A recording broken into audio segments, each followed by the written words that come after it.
every time you're, I won't say every time, whenever you're arrested and booked, your fingerprints are taken, that goes on your criminal history as an arrest. Yeah. Now, there are dispositions after the fingerprints. So if there is a conviction, that would be held against you depending on what it is to purchase a gun.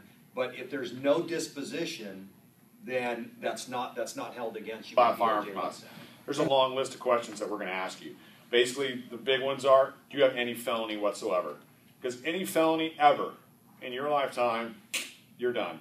Yeah. Do you have any misdemeanors in the last 10 years? We ask that as a general question. Let the customers explain what those misdemeanors might be. And if it's a violent misdemeanor, boom, you're done. You got that 10-year period, you cannot touch a firearm. Then we're going to ask you about domestic violence. Any conviction of domestic violence, misdemeanor or felony, doesn't matter. Yeah. We're going to ask you about restraining orders. Then we're going to go to the mental health questions. Have you ever been committed? Have you ever been in front of a judge for any kind of insanity plea? Have you ever been not guilty by reason of? Have you ever been declared 5150? Any of these questions. Now, some part of the federal government is going to ask you to tell the truth. And you're going to sign saying you're not committing a felony. Now, in regards to your mental health questions, I'd have to ask you this question. If you were someone that was even slightly concerned about your mental health, and you knew that if you went to Kaiser and you saw a mental health person for some reason, that mental health person would start punching your data into a computer system and would spread that out to the federal government, that you're potentially mentally disturbed, would you go? Right. I understand. So there's a huge gap of privacy there. They're not buying the guns. They're stealing the guns. Right. But, yeah, to kind of touch on that, there is part of the executive order that has come down regarding reporting issues. So that is something that they're addressing to make it, because there's certain, obviously we can't, how can I put it? There's HIPAA violations where they can't. Yeah. Okay, so they're trying to clarify and be more, I guess you'd say, finite in the way they're going to be able to give that information up so that it'll eliminate exactly what you're saying. Could that be a loophole in there to where they could go purchase it? Sure, absolutely. But if you look at all the shootings, and that's what he was saying at the end, if you look at all the shootings where somebody has been in some,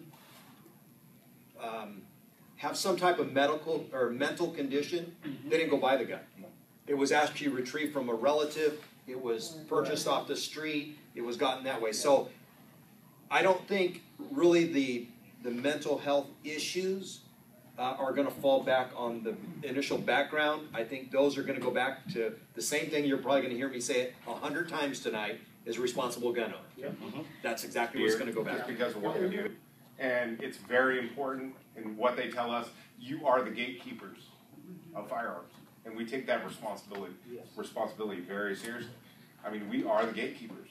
And we have to use our judgment to say yes or no. And we've said no to many buyers. And it's just because of what we see and what we feel. And there's no way to say yes or no to every bad person out there. But we will do our best. And that's why the ATF takes the giving out FFLs and things like that very, very seriously. And they look at us very closely to make sure that we're responsible people and that we have good judgment. And is there a way to judge that kid? That kid, who knows? Insane. He's insane. I mean, there's so many reasons. There's so much stuff that could have been caught for him.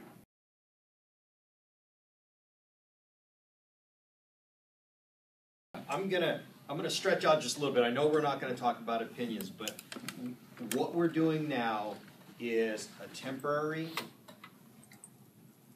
fix on something that's got to be a long-term fix that there isn't anyone in this room is ever going to see. And I'll be honest. I mean, we have to face reality that are we going to stop 100% of the shootings?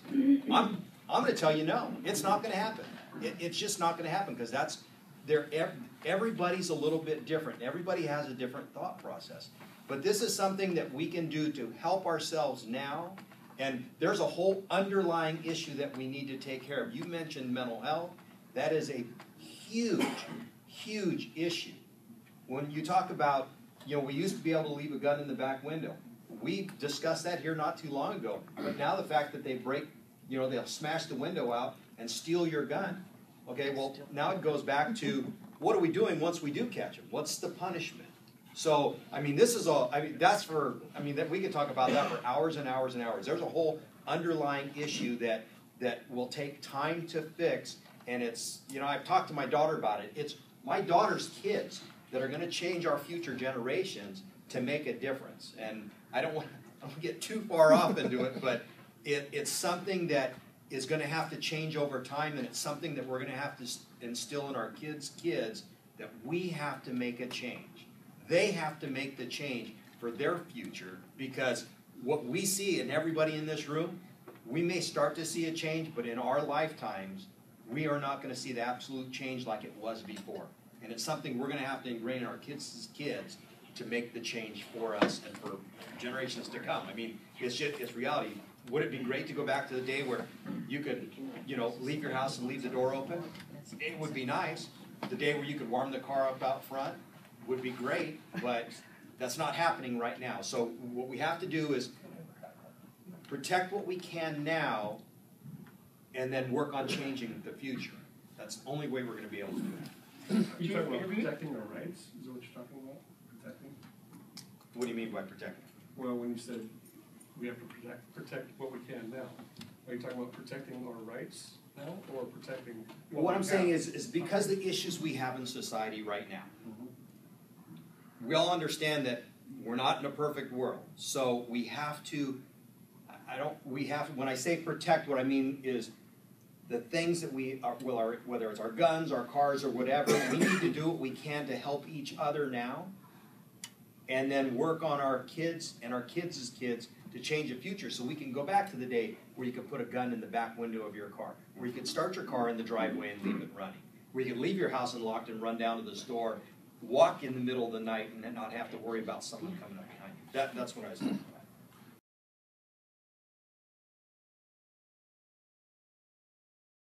about. We've talked about a lot. It's like, you know, Why is traffic? why is Not a stealing huge your deal. big screen TV the same crime as stealing a gun? There's dollar amounts attached to it, and everybody's heard of AB 109, the prisoner reform. I hate to say it, but residential isn't considered a serious offense where commercial burglary is. Don't ask me why. It doesn't matter. If I go to his store and steal a gun, or if I go to your house and steal a gun, should it be the same? Yeah. Absolutely. What's the difference? Yeah. But the thing is it's the way they've classed certain crimes. Yeah, there's bigger penalties for stealing the mail out of your mailbox than there is for stealing a gun out of your house. And Wow. Yeah, no one's It going to is. go on a rampage paper cutting everybody. you know what I'm saying? It's a federal crime, and you'll go to federal prison for stealing mail out of your mailbox, but you will not go to federal prison for stealing a gun out of your house. And to me, I mean, that's one of the biggest problems, is that make the crime, make the penalty fit the crime. And to me, that's a huge, huge problem with the scale of escalation when it comes to penalty. And just to let you know, those are Make it things fair. that are being currently looked at as we speak regarding federal crimes, more punishment for certain offenses, so that we can work on fixing the underlying problem. A change on both ends. What you're saying is there has to be some type of punishment. If we make the cultural change, we shouldn't have to worry about punishment, because we're making the cultural change to change our kids, and as they're growing up, to be respectful, responsible adults, to not have to worry about putting them into prison. The issues that we have now is you look at the way society is, and I mean, a lot of us look at social media and it's generation after generation, when you see dad dressed in, we'll say red, throwing a gang sign, and the 11-month-old's got on red tennis shoes, a sideway red hat, and his pants sagging, there's an issue there. That's what we have to change. That has to change, because that 11-month-old doesn't have a lot of hope, because he's just going to replace dad in prison. So if we can make that change, I agree, but it has to work hand in hand together, because if it doesn't, if there's no punishment, it's just like when we were all raised. The majority of us in here understand what punishment was when you did something wrong when you were a kid. Talk to kids nowadays. They tell their parents what they're going to do. And that's, again, but I agree with you, but it has to work hand in hand with both.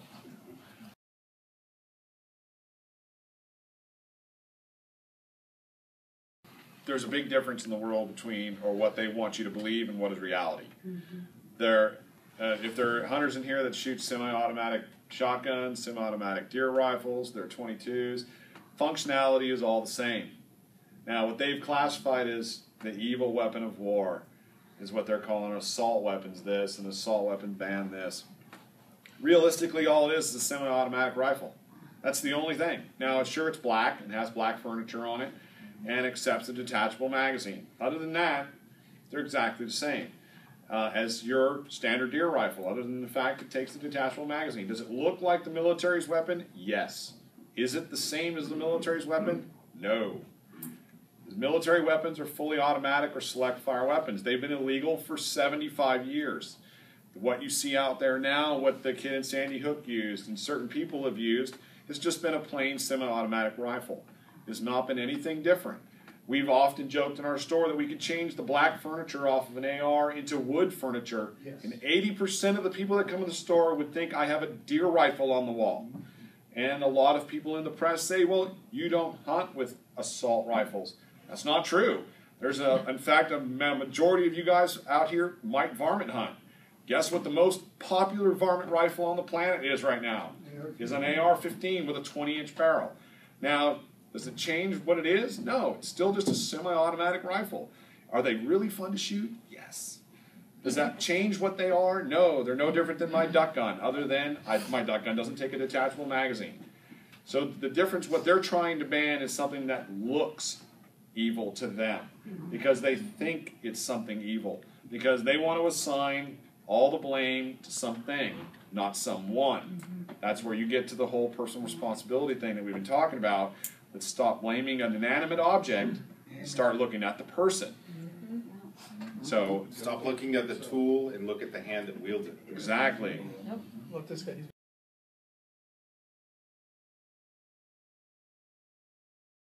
Yes, we actually get from DOJ rejection letters.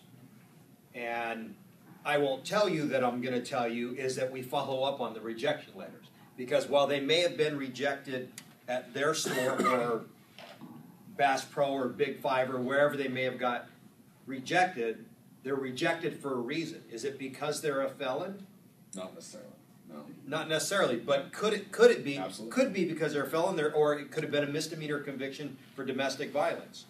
Well, I have a group of guys that will go follow that up to make sure that they don't possess a weapon. So most of the time the rejections we see is for domestic violence. Those are what we see, and we get not a large stack, but we do get a fair share monthly of those that are rejected. And do we follow them up? Absolutely. We do. maybe I it think says you guys it's don't do that. 1700 we've had maybe 10.